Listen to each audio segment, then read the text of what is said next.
नमस्कार साथियों, मैं पंकज कुमार वर्मा की तरफ से आप सभी का अभिनंदन आभार।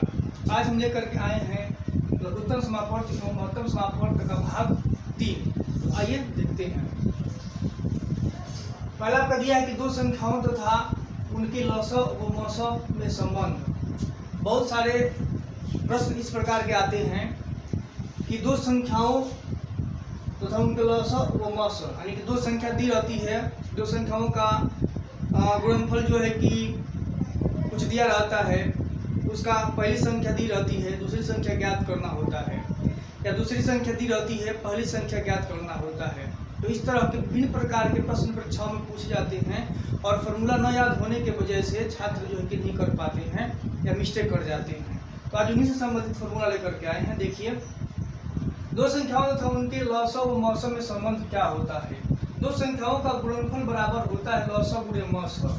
दो संख्याओं का गुणनफल बराबर लसअ गुणे मसअ, ये फॉर्मूला होता है आपका।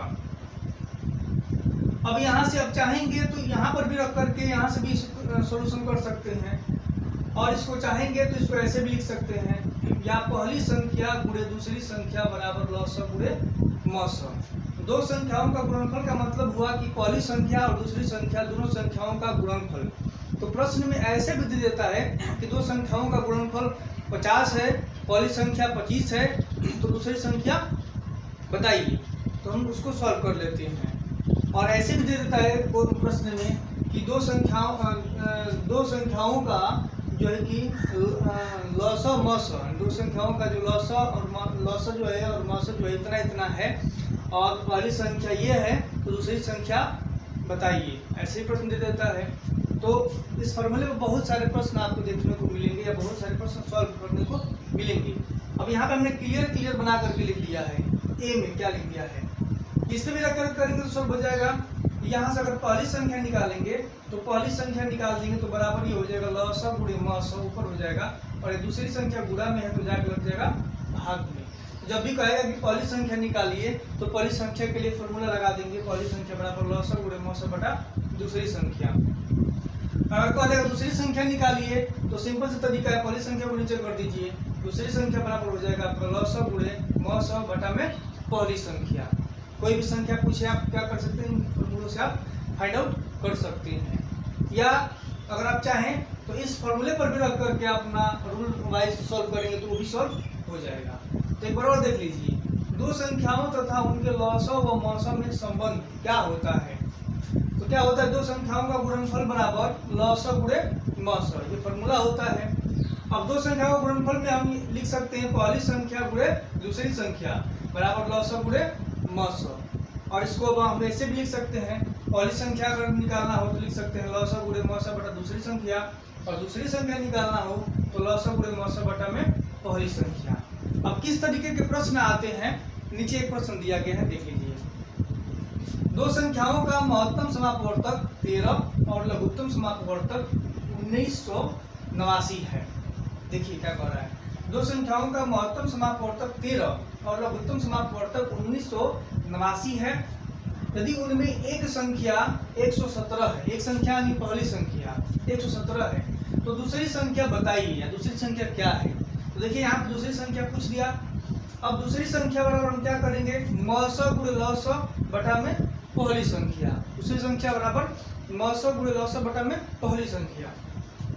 मसअ कितना दिया है हमारा 13, गुणे लसअ कितना दिया है 1989, और बटा में पहली संख्या कितना दिया है 117। और हम 13 से कटा देंगे 117 को 9 बार में, और 9 से कटा देंगे 1989 को 221 बार में, तो इसका आ जाएगा आंसर 221। तो यहाँ पे तो आपका दिखा रहा है कि मसअ और लसअ दिया हुआ है ना। और कहीं कहीं ऐसा सवाल दे देता है कि दो संख्याओं का गुणनफल ही दे देता है, डायरेक्ट गुणनफल इतना है और उनका मसअ इतना है तो लसअ ज्ञात करिए, ऐसे भी करके देता है। या लसअ इतना है तो मसअ ज्ञात करिए, ये भी करके दे देता है। यानी इसमें कई तरह के प्रश्न बन जाएंगे।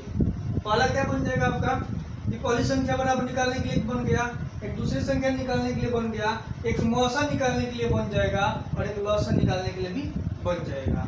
तो आप इस फॉर्मूले पर भी रख के सॉल्व कर सकते हैं, इसमें भी रख करके सॉल्व कर सकते हैं। बाकी क्वेश्चंस आएंगे तो हम बताएंगे इसको। देखते हैं आगे क्वेश्चन।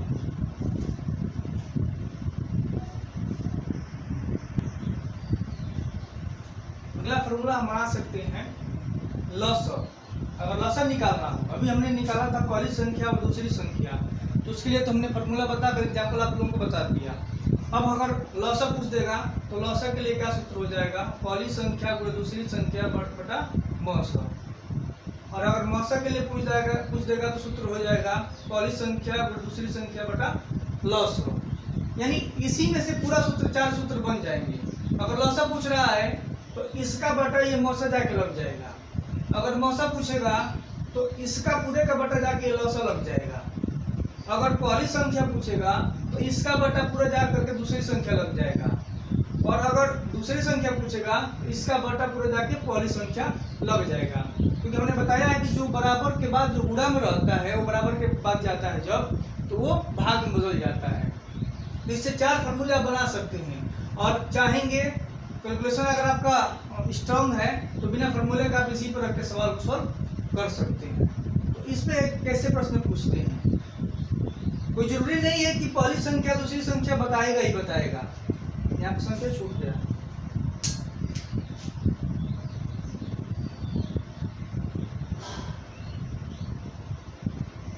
कोई जरूरी नहीं है कि पहली संख्या और दूसरी संख्या जो है बताएगा ही बताएगा।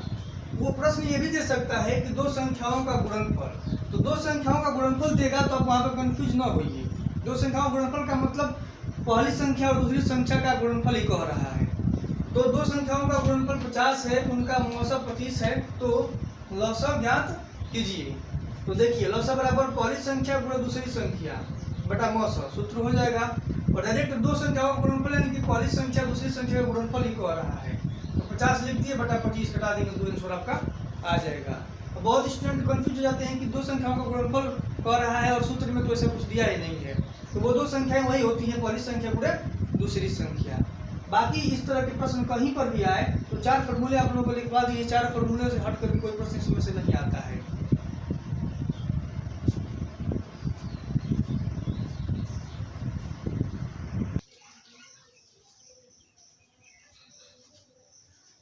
अब दूसरा नंबर आपका दिया हुआ है भिन्नों का लॉसर तथा मौसर ज्ञात करना। अगर अभी तक हमने संख्याओं का पढ़ा, अगर भिन्न का लॉसर निकालने के लिए दे दे, भिन्नों का मौसर निकालने के लिए दे दे, तो कौन सी प्रक्रिया हमको करना पड़ेगा। पहले इन सब के बारे में हम चर्चा कर चुके हैं, बता भी चुके हैं, लेकिन फिर से एक बार आप लोग डीपली इसको देख लीजिए। अगर भिन्नों का लॉसर तथा मौसर ज्ञात करना होगा तो भिन्नों का लॉसर ज्ञात करने के लिए हम बताए थे कि भिन्न में अंश और हर होता है। तो भिन्नों का जब लॉसर ज्ञात करेंगे तो जो ज्ञात करने के लिए बोलता है तो उसको ऊपर लिखते हैं और मौसर को नीचे लिख देते हैं। जैसे अगर लॉसर ज्ञात करने के लिए बोलेगा तो अंशों का लॉस हो उसको ऊपर लिख लेंगे, अब बाकी जो बचा मौसर तो उसको नीचे कर लेंगे। और अगर भिन्नों का मौसर ज्ञात करने के लिए बोलेगा तो ऊपर वाले का मौसर लिख देंगे, अंशों का मौसर कर देंगे और हरों का लॉसर कर देंगे। यानी जो यहाँ पे पूछेगा, अगर लॉसर पूछ दिया कि भिन्नों का लॉस हो तो इसका मतलब कि लॉसर वाला ऊपर रहेगा, आप भिन्नों का मौसर जो है नीचे रहेगा। और अगर भिन्नों का मौसर पूछ दिया तो अंशों का मौसर हो जाएगा और हरों का लॉसर हो जाएगा। जो पूछ देगा वो ऊपर हो जाएगा, अंश का हो जाएगा, और जो बचेगा वो हर का हो जाएगा। जैसे दिया है एग्जाम्पल में 36/125, 42/25 तथा 54/55 का लॉसर तथा मौसर निकालना। अगर 36/125, 42/25 तथा 54/55 का लॉसर तथा मौसर हम निकालेंगे तो कैसे निकालेंगे। तो लॉसर निकालने के लिए क्या करेंगे, लॉसर अगर निकालेंगे तो 36, 42 और 54, ये जो अंश दिया हुआ है 36, 42 और 54, तो अंश का क्या हो जाएगा, लॉसर हो जाएगा। लॉसर निकलेगा कितना, 756। और 125, 25 और 55 का हम क्या करेंगे, 125, 25, 55 यानी हर है तो हर का क्या हो जाएगा, मौसर। मौसर कितना निकल गया, 5 निकल गया। तो 756/5 आपका आंसर आ जाएगा।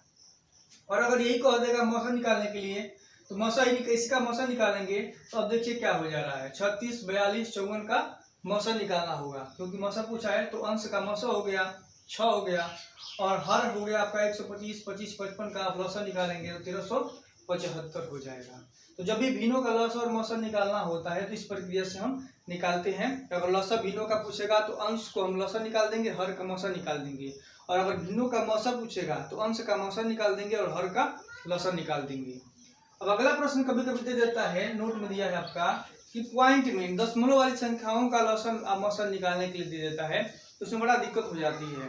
तो क्या करते हैं उसको हम, जैसे दे दिया कि 3.6, 1.2 और 4.8 का लॉसन एवं मौसन निकालिए। 3.6, 1.2 और 4.8 का लॉसन एवं मौसन निकालिए। तो दशमलव संख्याओं का लॉसन मौसन कैसे निकालते हैं, इसके लिए यही तरीका है कि सबसे पहले उनको हम क्या करते हैं कि अरेंज कर लेते हैं, फ्रैक्शन में भिन्न में बदल लेते हैं। और कैसे, दशमलव हटा करके।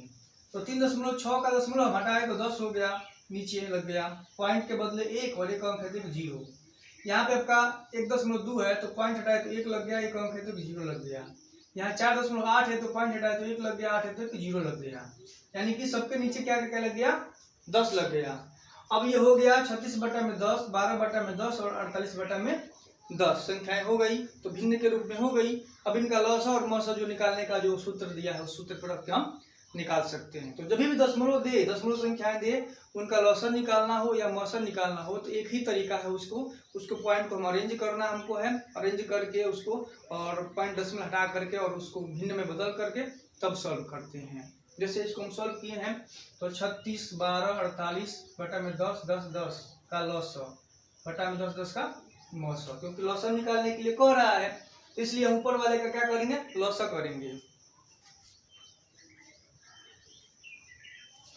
और नीचे वाले का क्या करेंगे, मौसा करेंगे। तो 36, 12, 48 का लॉसा हो जाएगा 144 और 10 का मौसा हो जाएगा 10। तो इसको भाग देंगे तो 14.4 हो जाएगा। और अगर मौसा निकालने के लिए कहे फिर उसी फॉर्मूले पर रख करके हम सॉल्व कर सकते हैं। तो ये रहे आज के आपके लघुत्तम समापवर्त और महत्तम समापवर्त का भाग 3, जिसमें हमने पढ़ा है कि भिन्नों का लॉसा तथा मौसा कैसे ज्ञात करते हैं, दशमलव संख्याओं का लॉसा मौसा कैसे ज्ञात कर सकते हैं, संख्याओं का लॉसा और मौसा हम कैसे ज्ञात कर सकते हैं। तो 2 संख्या अगर दी गई होगी। तो अगर आपको हमारा वीडियो पसंद आए तो इसको लाइक करें, सब्सक्राइब करें और इससे शेयर भी करें। इससे संबंधित अगर कोई शिकायत है तो उसको कमेंट करें। देखते रहिए और सीखते रहिए। मिलते हैं नेक्स्ट वीडियो में, तब तक के लिए धन्यवाद।